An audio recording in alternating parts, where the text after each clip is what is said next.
Les panels et échanges prévus dans le cadre de ce forum offriront, j'en suis convaincu, des pistes concrètes pour bâtir un système de santé résilient, centré sur l'humain et capable d'intégrer la dimension psychosociale dans toutes ses interventions.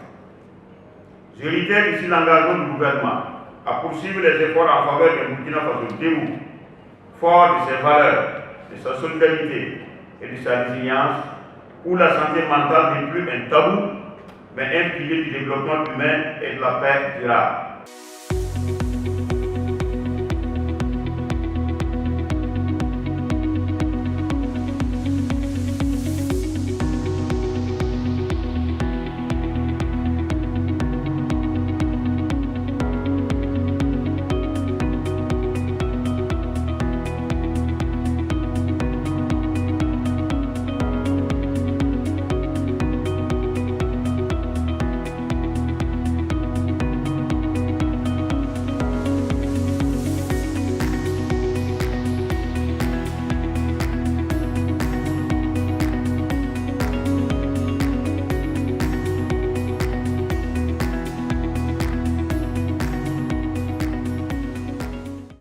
Le thème retenu cette année est, je cite, « Santé et soutien psychosocial dans un contexte de crise sanitaire et sécuritaire, état des lieux et mesures de mitigation pour un système de santé humanisant et résilient ».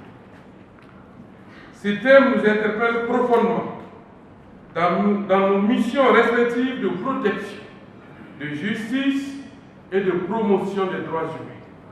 Des milliers de nos compatriotes ont été contraints de fuir leur localité, abandonnant parfois maisons, terres et les êtres chers. Ces épreuves, qui s'ajoutent à la précarité économique et sociale, laissent des cicatrices invisibles. La peur, le deuil, la perte de repères et le sentiment d'abandon. Ces blessures psychologiques, souvent silencieuses, fragilisent non seulement les personnes déplacées internes, mais aussi les communautés d'accueil qui partagent pourtant le peu qu'elles possèdent.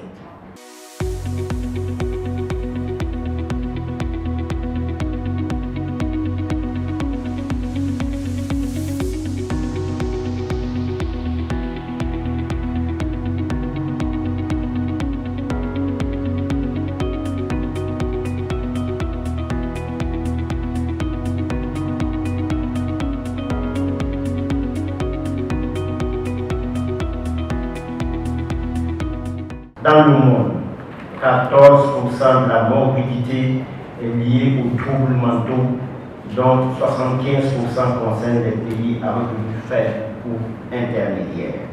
En Afrique, près de 10% de la population souffre de troubles mentaux. Au Burkina Faso, les défis sont tout aussi préoccupants.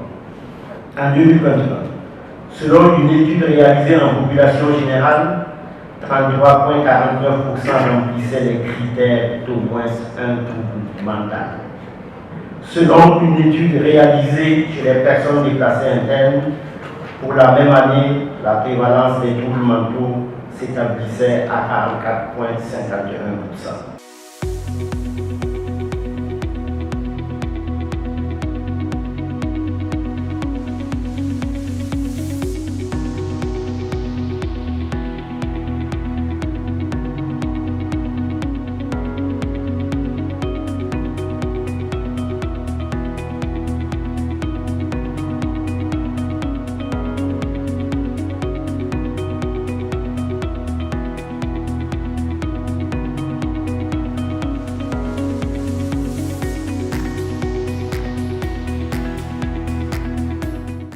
Kaziba TV, pour un Burkina Faso souverain, intègre et fier.